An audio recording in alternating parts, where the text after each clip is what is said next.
You're listening to Leadership Powered by Common Sense with your host, Doug Thorpe. Here's Doug. Hello again, everyone. This is Doug Thorpe, and you're listening to yet another episode of Leadership Powered by Common Sense. Today, I want to kind of take a jumping off point. You know, most entrepreneurs and business founders that I know have always had some form of a dream for freedom and independence. That's why, at some level, that's why they chose to maybe leave a corporate job or get out of the corporate rat race and go their own journey. Or maybe they were born into an entrepreneurial family and it was just the thing to do. Either way, particularly if you've chosen a startup, you may find that pretty soon you're just working on another job and it's not the freedom you had hoped it would be. So my guest today is going to tell us some stories and give us some ideas about really achieving that freedom and profitable independence that you originally hoped for. His name is Richard Walsh. Richard, welcome to the show, my friend. Thanks, Doug. I'm excited to be here. Yeah, you bet. So as we were kind of teeing up and prepping for this, Richard, we did reflect. You and I both had some war stories from the infamous financial crisis of 2008, 2009. Why don't we start there? Give us your version of what was going on before that and what happened during that and what have you done since then? Yeah, thanks, Doug. Yeah, it was... Okay, I got out of the U.S. Marine Corps in 87 and started working a job, because you got to make money. And I was swinging a pickaxe, taking trench in Caliche down in Tucson, Arizona. So all day, 8 hours swinging a pick. Very exciting for $5 an hour, high pay. And that was not too fulfilling. I mean, I like the workout part. That was good. I like the sweat and everything else. But luckily, someone asked me to help them with a side job. And down there, they do granite instead of grass, right? So 3/4 inch granite. And I've got someone got to move to my backyard. Want your help? Now, it was 35 tons worth. And I said, but I can do that. I can work. So I spent and I'm not kidding, it was probably my last $85 to buy a wheelbarrow and a shovel. And I went and I did this and I moved all this stuff, right? I moved it all in a day. It took about 10 hours, sweat high, got done. And they paid me $1,000, Doug. And I'm looking at $1,000 in cash in my hand. And I'm thinking, yesterday I did this for $50 on the job, right? I'm swinging a pick. It was actually probably worse. And I said, I believe I'm going to work for myself from now on. And that kind of started the whole entrepreneurial journey, right? So I'm like, if I can, even I can do that math, okay? And I'm no math wizard. So that started the whole journey. I got into landscaping, which then evolved into custom water features. I became just nationally just huge, just awesome, right? I was the best at what I did some incredible projects, ton of stuff, really well, really was exceeding, published, awards, the whole, world-class projects. I became at the same time, became an internationally recognized steel sculptor. So I did some huge projects, had stuff on, Michigan Avenue in Chicago, stuff for the Shed Aquarium, big conservatories, really, really great, right? So I'm doing all this great stuff. 0809 comes, like everybody else, and we're going to get affected. And it was one day, Doug, it was November 5th of 2008. I lost $500,000 because it was the day after an election. And everyone said, along with the collapse and everything else, they said, we're not spending any money. So they pulled all their contracts. They didn't. So that was the beginning of the fall off the cliff. Okay. It continued into the next year and it was brutal. I ended up losing everything, including my house. And I had a wife and 6 small children under 4 years old. And we kind of had to start over. Didn't know what I was going to do.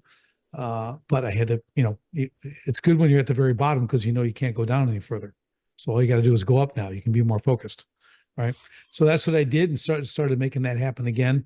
One thing I do tell people, I go, it's very easy to blame the financial collapse, but that's not what ruined my business. I ruined my business because I didn't do the things in my business that needed to be done. I made lots of money, because that's the easiest thing you can do in business is make money. It's everything else, the stuff I ignored or pushed to the left of my desk. That's what got me in trouble. That's what caused the collapse. And there's a lot of dots that connect in that. So I own that. Okay, I understand. But at the same time, I also realized my identity was so wrapped up in my business, like it was who I was, that wasn't good.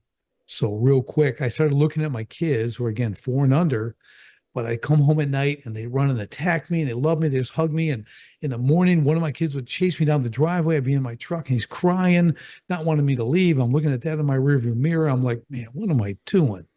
All these hours, never home. I said, if I continue down this path, all my children are going to know is business comes first. And I will destroy all their relationships. It'll ruin their marriages. It's going to ruin everything about their future, except they'll have a good business, right? And that is not even, there's no purpose to that. If you can't balance it out and have everything else. So that was what really helped me stop and say, okay, lost everything. I'm here. I'm not going to continue on this. I have to do this differently moving forward. And I had to figure all that out, kind of took it from there. So that kind of gets us up to speed. Then next 15 years, I scaled a couple more businesses, did it right this time, had the time at home. We ended up homeschooling my kids all the way through high school. I've got a 19, two 18s, two 17s, and 16. My 19 just went in the Marine Corps about 6 months ago, which was awesome. We were off for him. My other ones are all working. It's all really good. They're just incredible kids. So from that aspect, I did something right. Okay, that was the big success. I started helping other businesses as well, really create freedom, profit, and impact in their business. So I started a big movement now called helping 10,000 business owners create freedom, profit, and impact in their business.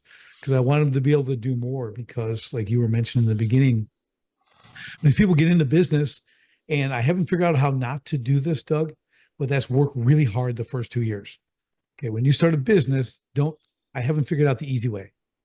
You're going to put in a lot of hours. You're going to wear a lot of hats. You're going to do a lot of things. You're going to get a lot of scars. You're going to get punched in the face and just, figuratively, maybe literally, but you can do all that stuff, right? You're going to go through all that. But the problem is what happens to people is next thing you know, 10 years has gone by and they've repeated the first 5 times. Yeah, exactly. Right?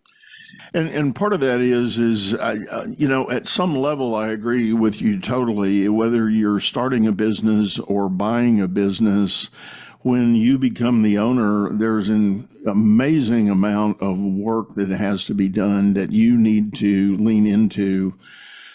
But to your point, I think what people need to be doing while you're working hard, what you need to be working on is building the systems, the platform, the practices, the protocols that will allow that business to be some kind of self-operating, self-sustaining, so that you, the owner, are not the guy flipping all the switches every day.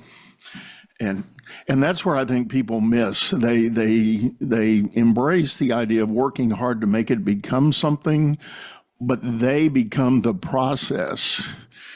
And that is not scalable, and it's certainly not suited for any kind of growth and long-term prosperity. Yeah, it'll put you in what I call the owner prison. So my best-selling book is called Escape the Owner Prison. Okay, because that is exactly what I did it for 20 years. Mm-hmm. So I did 20 years of time. So you're just running again. If you don't open the door, business doesn't happen. Now, maybe you can leave for a week, but you're going to check in every day or every 2 days, Right. Maybe 2 weeks. Okay. And that's like, you think you're winning. Okay. You're not winning. Leave for a month and don't ever call and see what happens to your business when you get back. You'll come back with a shovel to pick up the ashes.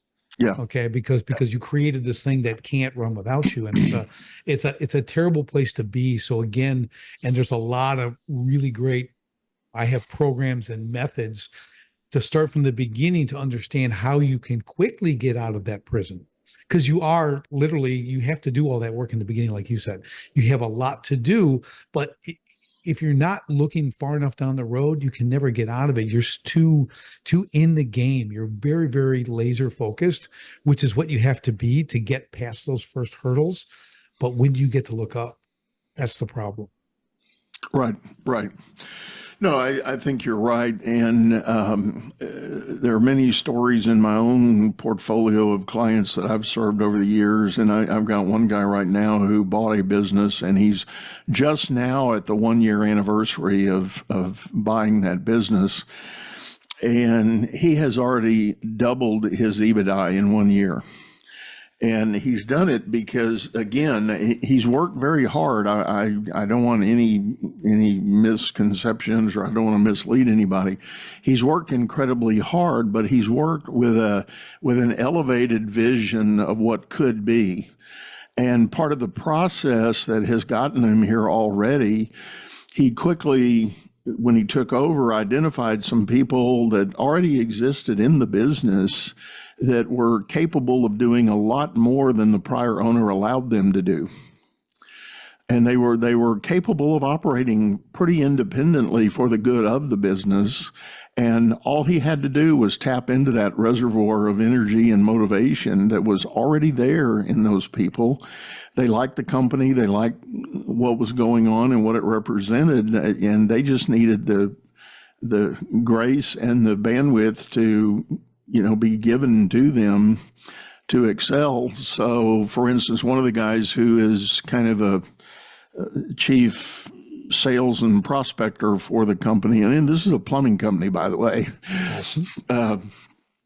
But they do have a guy that they've got some outward sales, and this guy had been doing that, but he had always been. He would come up with an idea, and the former owner would say, "No, that doesn't make sense. We're not going to do that." No, but the new owner has said, "Why not? Let's try that. Let's see if it works." Because, you could do it for 30 days, and as long as it's not costing you an inordinate amount of money, you really haven't lost anything. If it doesn't work, you can do something else. Well, they've hit on 4 out of 5 of the ideas, and it's just the numbers are just on a steady climb. And there's many, many other aspects of this. But the point is, this owner went in with the vision that he had a strategic game plan. He knew where he believed he could take the business, and he also is his psychology as an entrepreneur. He is a risk taker, but it's a smart risk. It's not a wild, silly risk, but he's not afraid when the opportunity comes up. Part of the story is in the plumbing world, there's a technology called jetting that cleans out drain lines. Mm-hmm.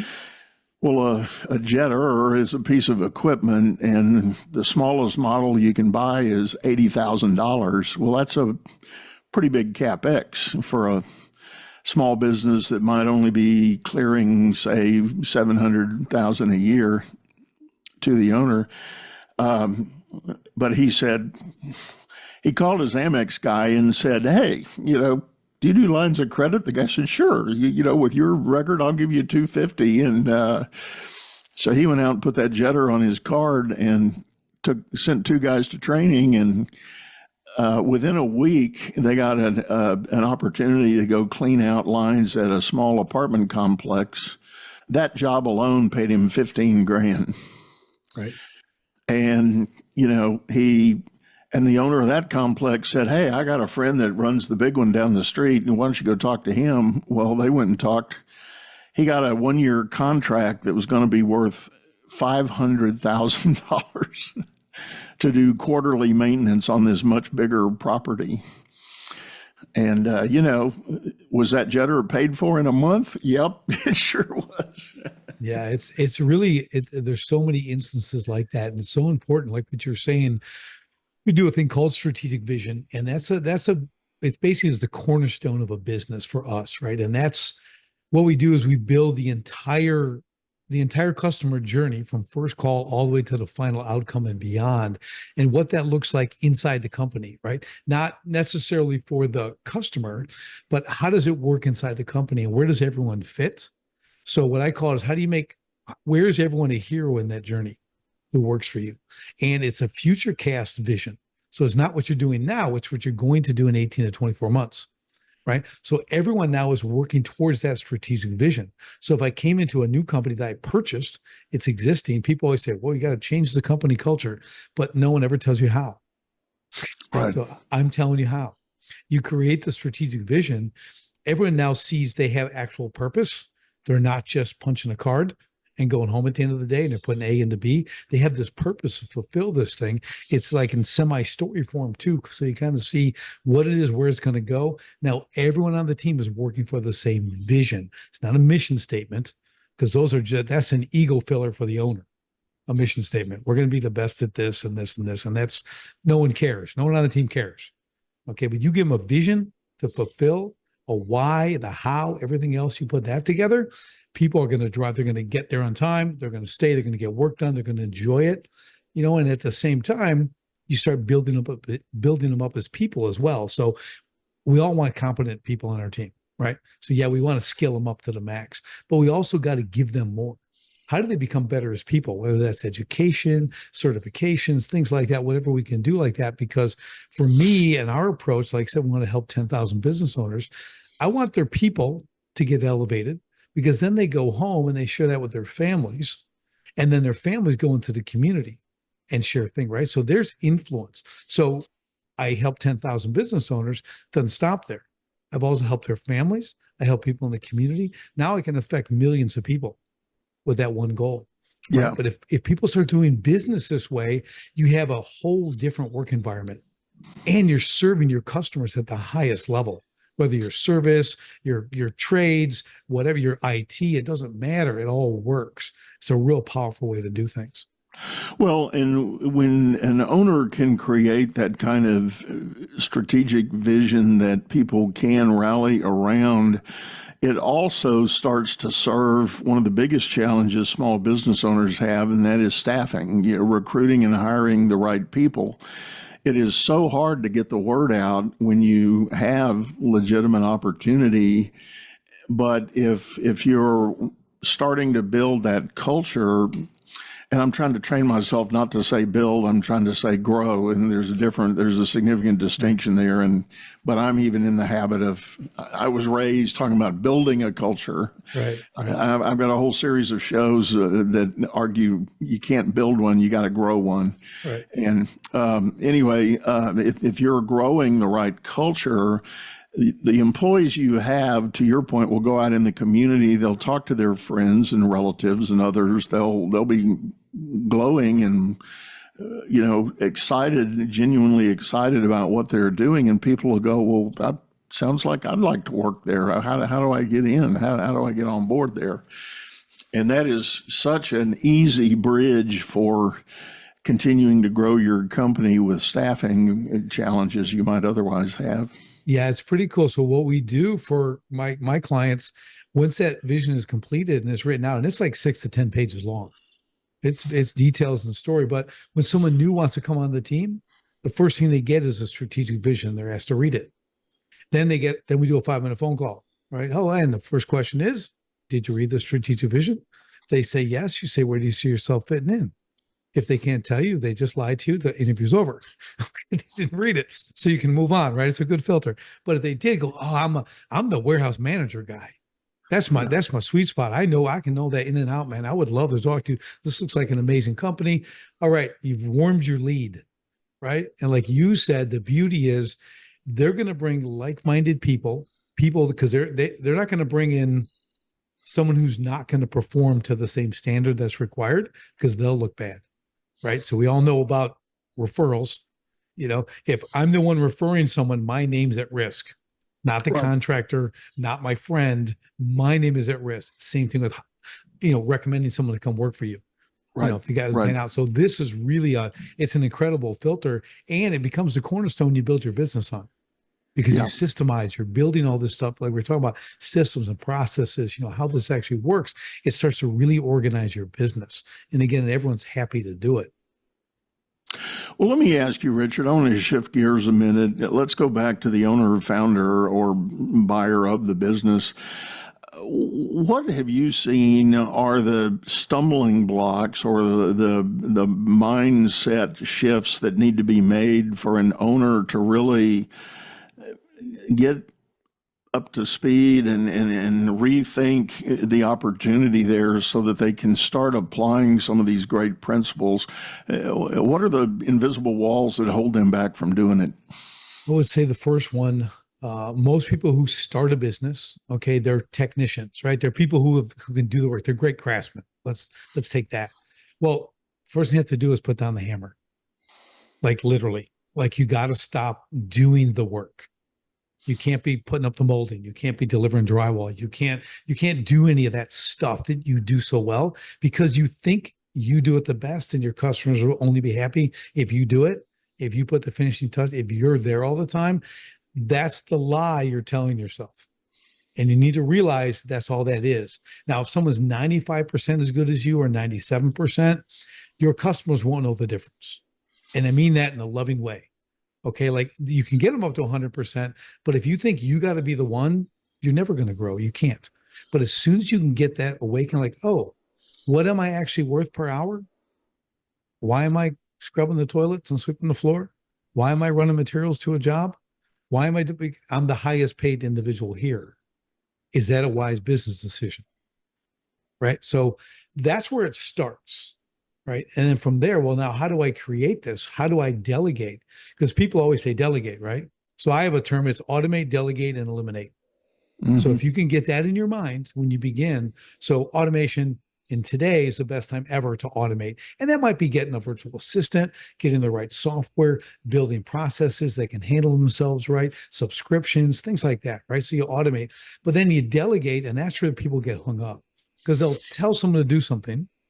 And of course, people don't really know how to do it, or they don't know to the extent you want it done. Like here's an example. Warehouse room it's dirty. You come in, there's a room leaning against the wall. You tell the guy, clean this up. And there's boxes everywhere and stuff. You come back 2 hours later, there's your employee. You're seeing boxes on the floor. I go, well, what are you doing? He goes, well, you say clean up. So I swept the floor. Because to him, cleaning up is sweeping the floor. It's not, you didn't tell me to do the boxes. You didn't tell me to organize the shelves. You said the place is a mess, right? So he doesn't know his true job functions. Right. So what you have to do quickly is you have to build the job functions before you delegate. Here's the what's that are responsible for this position. For this position, build the what's. Here's how they get done, right? And the third column is actually the training to teach them how to get it done. But now they can function inside their lane completely with full accountability and no excuses. You didn't tell me that. Right. Once you have that, now you can place someone in that system and they can thrive. When you talked about those people in the plumbing business who could do a lot more, that's exactly what I'm talking about. You got to get competent people, but you put them in a lane that they're fully equipped to succeed. They'll take that ball and run all the way into the end zone and enjoy it. There's no stress. No one wants to come to a mystery job. They don't know which way they're going to get hit. They don't know what's going to be asked of them that day. They have no idea if the boss can be happy, mad. They don't know. Do I help John because John's falling behind, or is that not in my job description? Will I get in trouble, right? You organize it just by doing that simple thing. It's amazing. Now you're beginning to have a self-running business because people want to be responsible. They want to know what they want to do and they want to be good at it. You just need to give them the power to do it. Yeah, and on that point, one of my favorite phrases that I encourage leaders to embrace is from the sales world. It says, a confused mind says no. Yes. And that applies to leaders trying to inspire or motivate a team. If you haven't first provided the clarity about what is the next right thing to be doing, they don't know. So they're not going to do anything wrong because that's against their nature, but they're going to do nothing because you haven't told them what the right thing is. That's the word. A confused mind does nothing. It's worse than no. Yeah. Tell him no, there's actual response. Yeah. They're just going to sit there catatonic. Yeah. Because they don't know. They're confused. So, no one wins. Nobody wins in that. So yeah, very good point.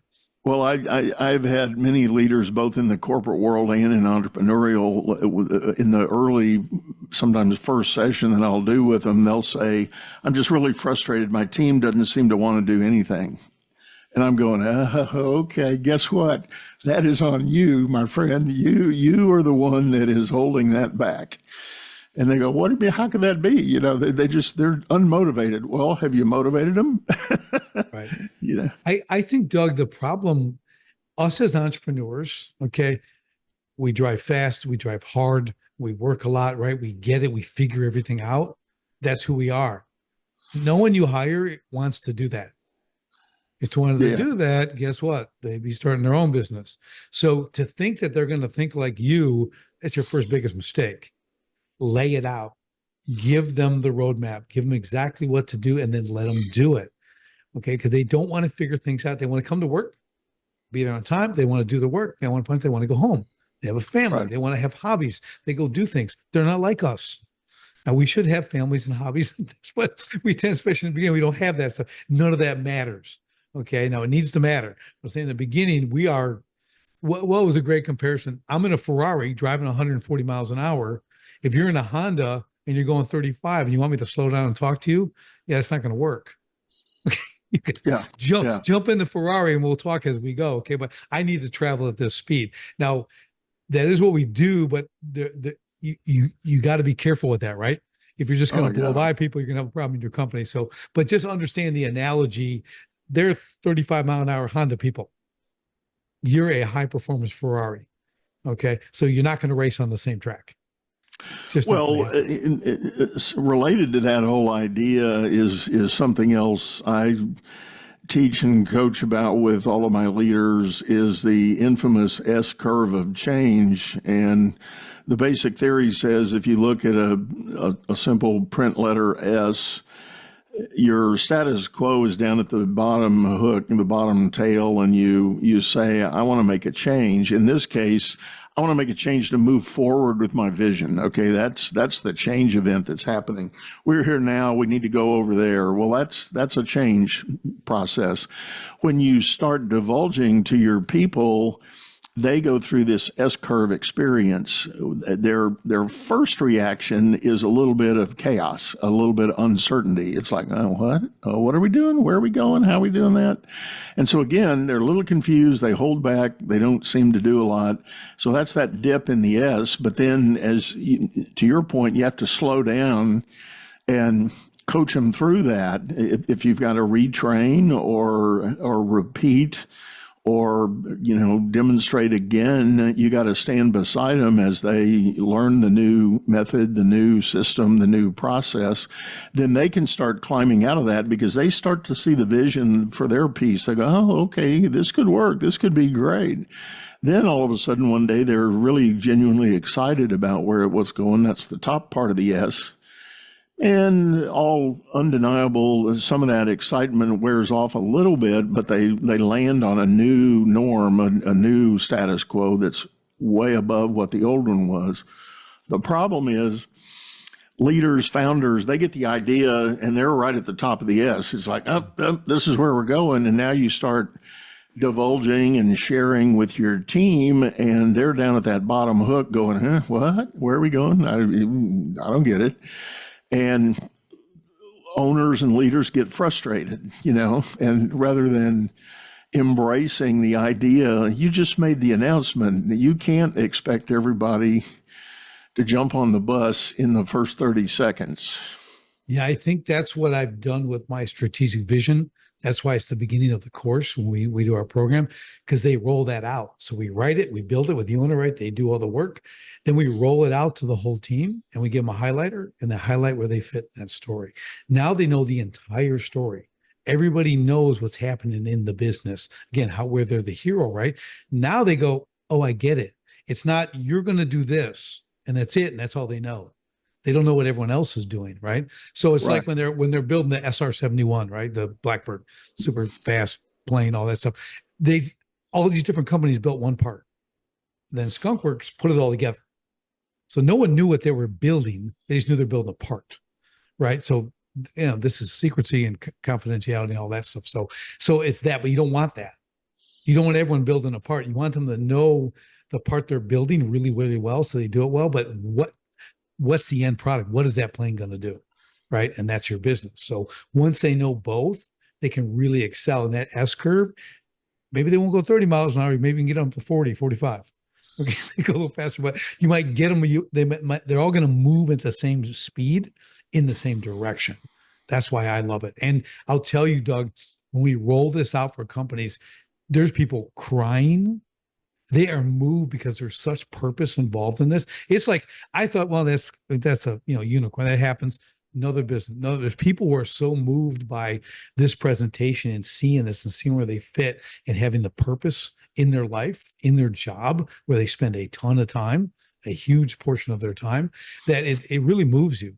I mean, it really, me, and I do it all the time. It's like to see that every time and just the response and the change in the culture so quickly it's incredibly rewarding, but so good for an owner because, man, it pulls this company together and there's a real great bond and culture shift there.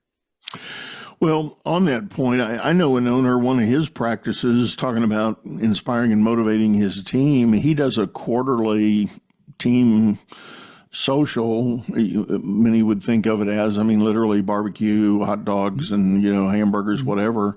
But part of the event, they ask every employee to update a personal vision board, in little 16 by 24. And, they come with magazines and glue and crayons and, I mean, literally everything, cut out pictures and paste it on this board, make a statement about what your vision is for the near future for yourself. And then they spend some time doing that individually, and then he asks everybody to kind of share their boards, to the whole group. And then they do a group exercise to update the company vision board. And he said, one of his favorite stories about that process, he had this coincidentally was also a plumbing company. They're over in Denver, but he's been a guest on my show. He had a new master plumber that had joined him and came to this first meeting, and the guy said, "Vision board? What the hell is that?" It felt soft, it felt woo-woo, but he leaned in. He said, "I'll play." And the only thing he could think of, he wanted to buy new bicycles for his $2. That was his short-term vision. So he needed to figure out how to make some extra money so he could buy these new bikes. And the owner said, when I saw that board, he said, "Oh man, dude, are you going to be happy here?" And he said, "I've got so many incentive programs and opportunities." He said, "You're going to have those bikes in a heartbeat." And so he went through the rest of the orientation and everything with this guy, and got him trained up on how the incentive programs work. So what the guy do? He went out and just busted his hump, to get score on that board. And sure enough, I mean, in just like less than a month, he had about $500 extra, and he could go out and buy any kind of bike he wanted for his girls. Right. Now, was he motivated to be at that company? You better believe it. Yeah. He said, "Man, if I can upgrade and do this for my family, I'm all in." Yeah, I think it goes back to that. How can you make them better people? Given opportunities. So now he has a chance to give to his kids. Yeah. Because of his job, not from the basic, but he could do extra. So he's actually doing the work to give to his children, right? So that's where the reward is. The reward isn't, you could come and hand him 500 and he go buy the bikes, give to his kids. The feeling is not the same. Right. He was given an opportunity to work and earn more and fulfill that. So that's really a better complete circle. Right. It's not, and that's, because now you have an earning mindset in the company. I love that. I think that's genius. And we don't even have time to get all into it, but part of what that program is, it's not just about doing extra work or booking some overtime, but part of the scoring has to do with, and this is a residential service company. They don't do any construction. So the part of the scoring is, how did the homeowner feel when you were done? What did the homeowners say when you got done with the job? Right. And all of that is captured. It's part of their process. It's part of their system. So there's a scoring and ranking aspect to it as well. So, that plumber couldn't go buy a good rating from the homeowner. What did they have to do? They had to show up on time, be clean, fix everything, exit without, banging the walls, and, make it a good experience for the homeowner. Yeah, I think it's what we call outcome based, right? Now, people think outcome. Okay, so if you come into my lobby at my place, and I have a garbage can, there's garbage, and part of the opening procedure is to empty the trash, right? Do that, you sweep, you clean this up, and everything else. Well, what's the outcome? Is it the trash got emptied, or trash didn't get emptied? That's not the outcome. The outcome is if I don't do that, and the trash is overflowing, or something's not clean, and things are disorganized, I tarnish the reputation of the company. That's the outcome. It's not whether you did your task or not. So the reason you do it is so you don't tarnish the reputation of the company, right? And make yourself look bad. So this is the same thing. That ability to have the customer say, "What an incredible experience." And this is what I teach a lot of my contractors. I said, you do kitchens and baths. Okay. You you can go to 5 different kitchens built by 5 different contractors, and they all are amazing. You walk in, they're beautiful. They got the good range, the onyx countertops, they got the whole thing, right? But let's talk to the homeowner. Let's ask about it. So one will say, yeah, oh, you'll say it's a beautiful kitchen. They'll be, yeah, it was good, but I'll tell you what, never do it again because of the process, the experience. They didn't communicate. They were late. They had loud music. They were vulgar, blah, blah, blah, the whole thing, right? Go to another one. They're going to say, you got a beautiful kitchen. I love this. He goes, oh, it was the greatest experience I ever had. They won't even talk about the kitchen. They'll talk about the experience. They were on, they called me, they communicated, they had a client advocate. I talked to one person, they handled everything. It was amazing. That's the difference. That's the outcome. That's a raving fan, right? So it's a very, again, end product. Everyone's got a great kitchen. You can get those anywhere. But what do you want to go through in your house? You live there while they do it. Okay, so it's something to think about. Outcomes. I love it. I love it. And I can't resist, as you were describing that, I had my own experience a number of years ago. My wife and I committed to some pretty major remodeling at our house that happened in 3 phases. And first, there was some interior work done in our main living space, a part of the kitchen and so forth. And I would say the outcome was good, but the overall experience was just okay. There were 1 or 2 of the subcontractors that we had trouble with. We didn't like the way they showed up, their attitude and that sort of thing, but it was all okay. Then we converted to our outside, our big patio and pool area. We did a whole bunch of stuff out there, captured 1,500 new square feet under a roof, that was unprotected and all that. And the guys who did that did an amazing job. And then they're the ones that they were the top of the mountain. I mean, that whole experience was just phenomenal. Then we finally reverted into a remodel of our master bedroom. We hired a 3rd contractor to do that. And that was the worst of all 3. Right. But see, it's the experience. It's not the end product. Right. You probably like your master bedroom now, maybe. Right. For the most part, but it was the experience. Yes, I mean, generally we do. However, there's some blemishes and problems with it. The guy was not anywhere close to 100%. I mean, I would grade him at probably about an 80, when it was in terms of the workmanship and things. And I mean, I'm not ashamed to say, when we came to settle up, I held back. I told him I'm an old banker and did construction lending. And I said, I'm applying retainage on this deal. And I held the retainage. I wouldn't pay him the full contract because the outcome was not okay.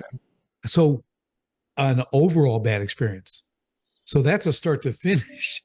Some guys get it right at the end. So you got, like you said, the worst of the worst. Yeah. So a lot of my clients, when I work with and who I choose to work with in the beginning, when I talk to them, they have to do excellent work. If someone's doing poor work, I won't work with them. There's some things I can fix, some things I can't. If your mindset is mediocrity, we can't work together. Yeah. If your mindset is excellence, craftsmanship, I can work with you. We can build value. I can change an experience. I can help you make the experience amazing. But if your end product is your 3rd guy, I can't help you. Yeah. I like that. It's just life. Yeah. I like that. Well, Richard, this has been great. Thank you for sitting in. We're about up on time today. Tell people how they can best get a hold of you if they're interested in learning more. You can go to sharpenthespearcoaching.com. So you can see all the info on there. You send me an email. You can book a call if you want to talk about your business. Love to talk to you, but sharpenthespearcoaching.com. Awesome. Well, again, thank you so much, Richard. And folks, we'll have all that contact info in our show notes, as always. And with that, I want to remind you, we do have a video version of this show over on YouTube, channel by the same name, Leadership Powered by Common Sense. Hop over there, check out the archives.